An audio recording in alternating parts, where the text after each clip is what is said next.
Hello students, today we are going to discuss about radiation safety. So in introduction, a radiographer should know about the safety of the radiation and this for the safety of the patient while handling X-ray, CT and fluoroscopy. So we have cardinal principles of radiation, that is time, distance and shielding. So which is also called TDS rule.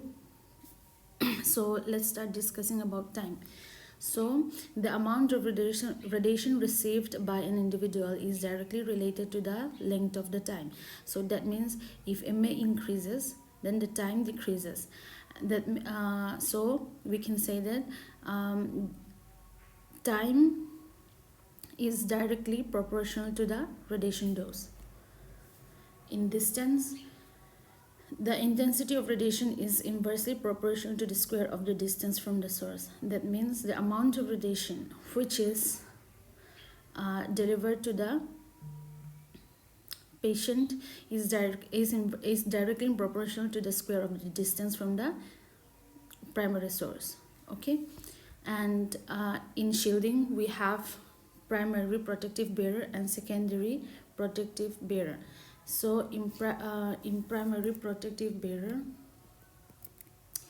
the lead sheet should be 1/16 inch, and then in secondary protective barrier the lead sheet should be 1/32 inch, and this X-ray tube should be perpendicular to the secondary protective barrier, and then the X-ray tube should be parallel to the primary protective barrier. So in the for primary radiation, which is a wall, we need to use 35 centimeter solid thick brick wall, and then or 32 centimeter solid brick, and both with 1.5 millimeter lead equivalent. And for secondary radiation, we can use 23 centimeter solid brick wall with 2 millimeter lead equivalent, or 115 millimeter brick with 6 millimeter barium plaster. And then for the door and window, it should be lead lined with 2 millimeter lead equivalent, and for the roof, it should be the thickness should be 10 centimeter concrete. Next, secondary barriers.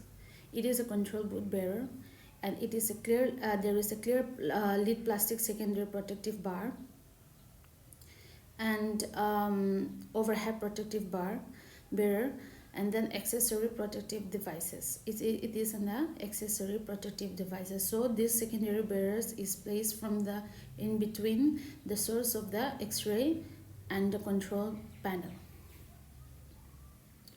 So in the secondary barrier, for the control boot barrier, it is fixed near the control panel, and it is mainly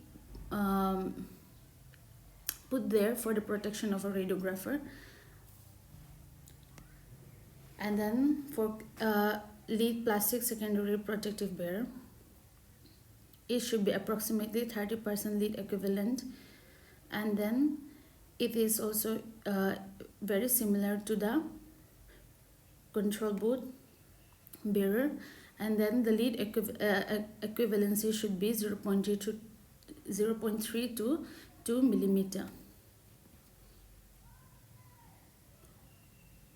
And before I go to this topic, I just want to add one topic. There is also a lead plastic overhead protective barrier, which can be used like a lead plastic secondary protective barrier, and then it provides 0.5 millimeter lead equivalency protection, and it also provides open view during special procedures and cardiac catheterization. So next,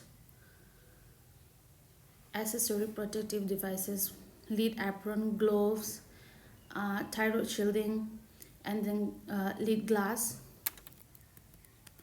So for apron,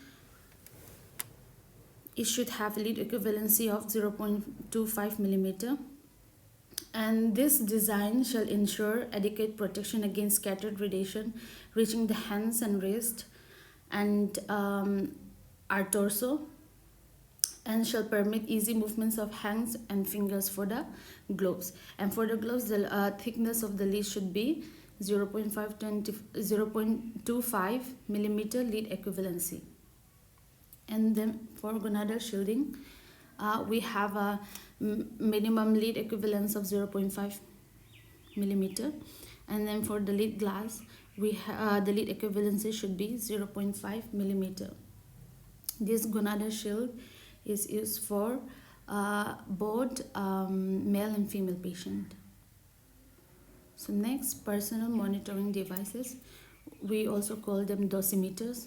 We have a normal TLD, and then we have a wristband, and then we have a finger dosimeter. So this TLD will measure whole body dose, and this wristband will measure extremity, and then this finger will measure this finger dosimeter will measure finger dose. Mostly this finger dosimeter is used in catheter lab, interventional radiology. So among these, earlier they used to use film badge, but there is one disadvantage because it takes so much time to go for a readout, because it almost takes a month. And then here in film badge, they used to measure the density of the thickness, the density of the radiation in the X-ray film. Here the X-ray film is used. And then another major disadvantage is that there can be flame fogging when exposed to heat and fumes. So mostly we are using for whole body TLD, which is the full form is thermoluminescent dosimeter, and then it consists of 3 discs. So the disc is made up of Teflon, and then made up of calcium sulfide. And we have 3 types of this. The first disc is made up of aluminum plus copper, and then which filters X-rays and gamma rays. And the second disc, we call it Perspect, which is made up of plastics. And then the third disc is an open filter, and it can measure dose from 100 millisievert to 10 sievert. So how do you do this? So once the amount of radiation received by the radiographer is stored in the TLD in those 3 discs, and it is sent to Bark for readout, and then there they use TLD batch reader, which is called dosimeter. And these are the mainly working principles of the TLD reader. And we have ALARA. So we all know what is the meaning of ALARA. That means as low as reasonable achievable. So we should always try to give lesser dose but maintaining image quality. And for patient protection, we should always try to avoid errors and avoid repeated exposures, and we should always maintain collimation, and we should always maintain a higher KVP than the higher MAS, and then at least maintain 40 inches of source to image distance, and provide shielding for gonadal eyes, thyroid, breast, and we should maintain a fast films and screens procedures.